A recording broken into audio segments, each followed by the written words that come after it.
Hi, Erin with Karma Cat Gardens here. Hope you're doing well.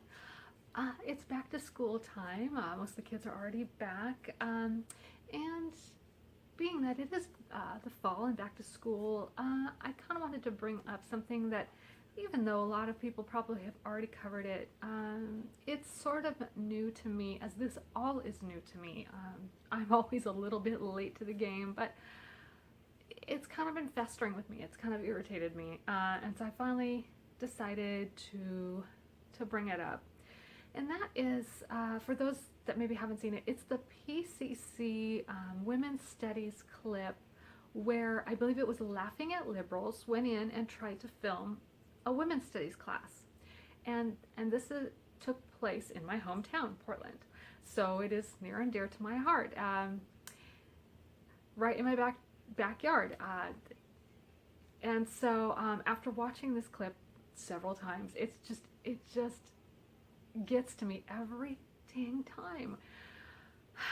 um, you know, it's not uncommon for someone to film your class. It's just not. It's normal. You know, you sometimes now back when I went to school, we always had our these little tape recorders that you just click it and set it on your desk because we didn't have. I think I had a pager back then. That's how old I am. But if we had cell phones, I'm sure we would have them out taping our lectures because a lot of times, you know, I didn't take notes. I just listened because that's how I like to learn. So a lot of people would tape. And if there was somebody that didn't want to be on camera, they would simply quietly state, I don't want to be on camera, and they would move out of range of the filming. That would be not a big deal. That's kind of what a normal person would do. So if I'm going to link in the description to the source material, but I'll probably play a clip here too because I'm learning. I'm trying to get to that point, so I think I can do it. But the whole thing will be linked. As it will be the channel that it came from, which is Laughing at Liberals. Also a local channel, so check their stuff out. They do good work. So, there's this person who comes into this class and wants to tape it. You know, a normal person would be like, cool, great, and go on with their teaching because people come in and out of classes, especially college level classes. That's kind of a normal thing. Instead, at the very beginning of this class, you hear the woman say, hey, yeah, I know some people are concerned about being taped. If you want, you can go and stand in front of this person and block it. I've never heard such I've never heard such nonsense in my life. I'm like, this is where our tax money is going, to this idiot who would say such stupid stuff. So this poor fella is getting surrounded by these people. They're putting pieces of paper up in front of him and they're encroaching on his space. That is horrendous. So anyway, you get to watch another 7 minutes of him, and I think maybe there's a longer one. I don't know. I thought I saw a longer one. It just feels so long. So this program, the whole women's studies or gender studies or whatever, in my opinion, it's indoctrination. You know, plain and simple, it's indoctrination. Nobody that I've met that goes into these studies and takes them seriously comes out with anything except a thin skin and ridiculous ideas. Because what it does is, when you challenge somebody that's gone through these programs, everybody that I've ever met that I come and show something to, or, you know, because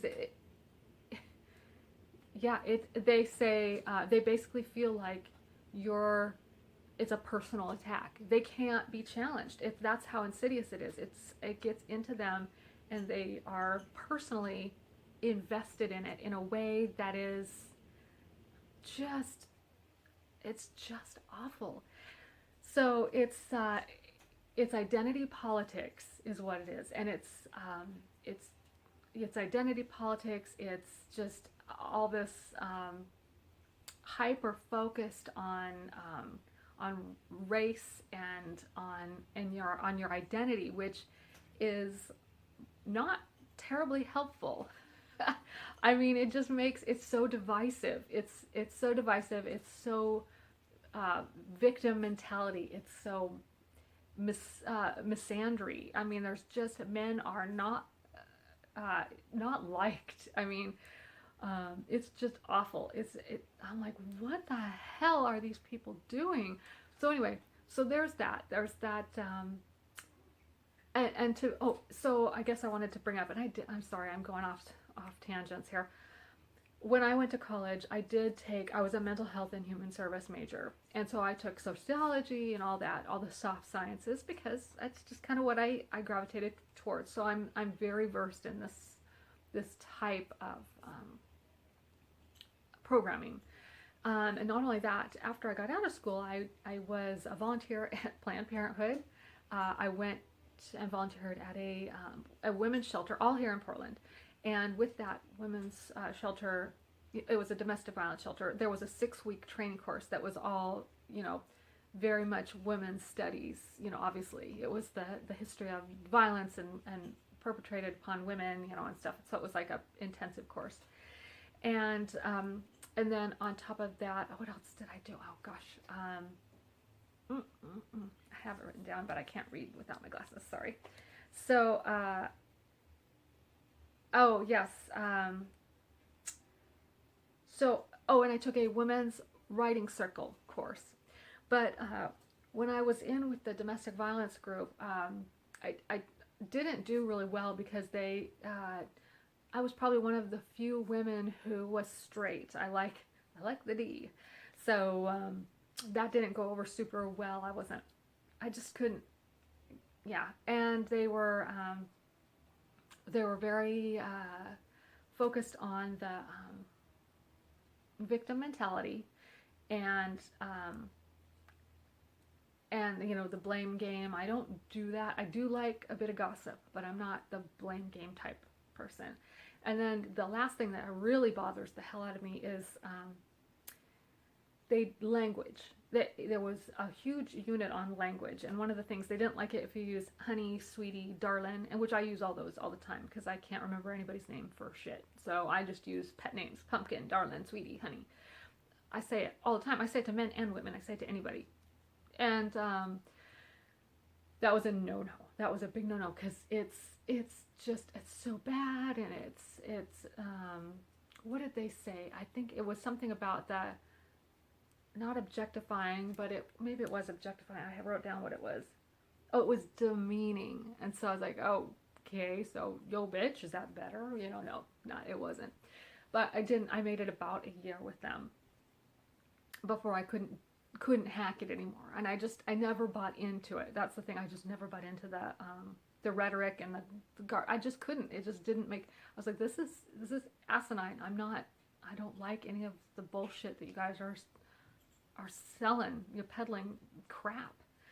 So it just never stuck with me. So I guess that was good because, whatever, I just kind of wandered off. That's my favorite thing. I'm a wanderer. I'll just wander off. So these same students that would have such a thin skin and think that you're attacking them by just having an opinion different than them will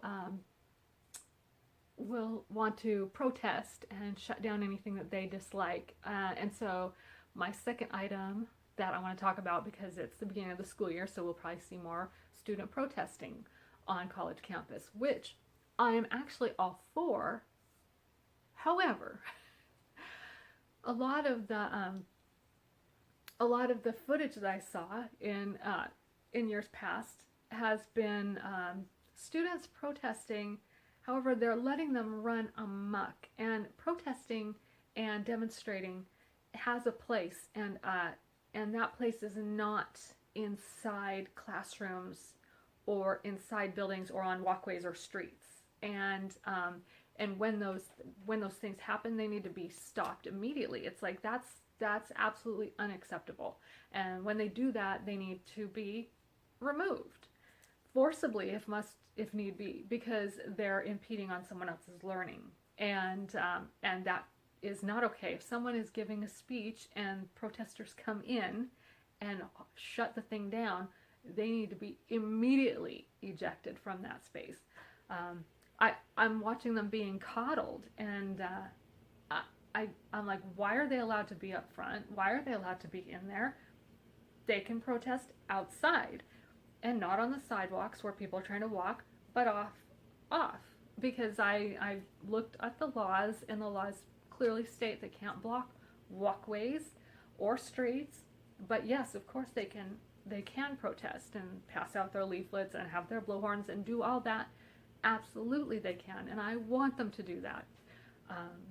But they can't block people. That's not okay. So I sure hope that this year people, and by people I mean the school faculty, deans, and such like that, grow a backbone. And if they don't, I hope that the people in the community, and if it's in Portland, I hope the people in Oregon vote to defund or drastically reduce funding to those colleges, because I'm not gonna let my tax dollars go to that crap. That's unacceptable.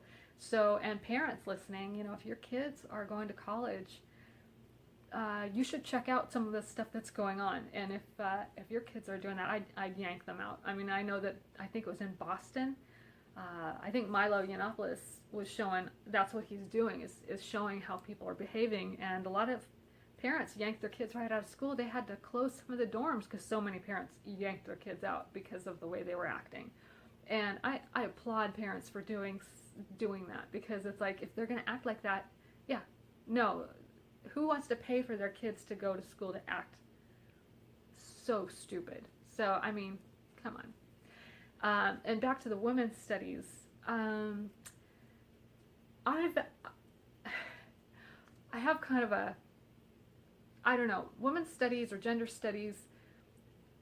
I'm not saying people can't have that information. I don't know that I'd say it belongs in a school necessarily. I would say a bookstore class for, you know, it doesn't really need to be accredited course. I don't understand why. There's aspects of it that, you know, maybe some of the history parts of it, I don't even know if they're still teaching those, that can be a part of a literature course or a creative writing course. So I don't understand why that needs to be its own thing, because I absolutely do not understand how are you marketable? Why is that a federal grant? You can't, I don't understand. So anyway, I think I'll stop ranting right now. But a whole bunch of young people with these stupid degrees that, but you know what I want to see? I want to see people with trade. Oh, I have so much respect for people who have trade degrees, plumbing, electricians. Oh my gosh, respect to you. We need more people like you. Anyway, I'm going to stop there. Again, links are in the description. Please subscribe, like, hit the bell, and please visit my Patreon. We need you so bad. I appreciate you viewing this. Thank you. Bye-bye.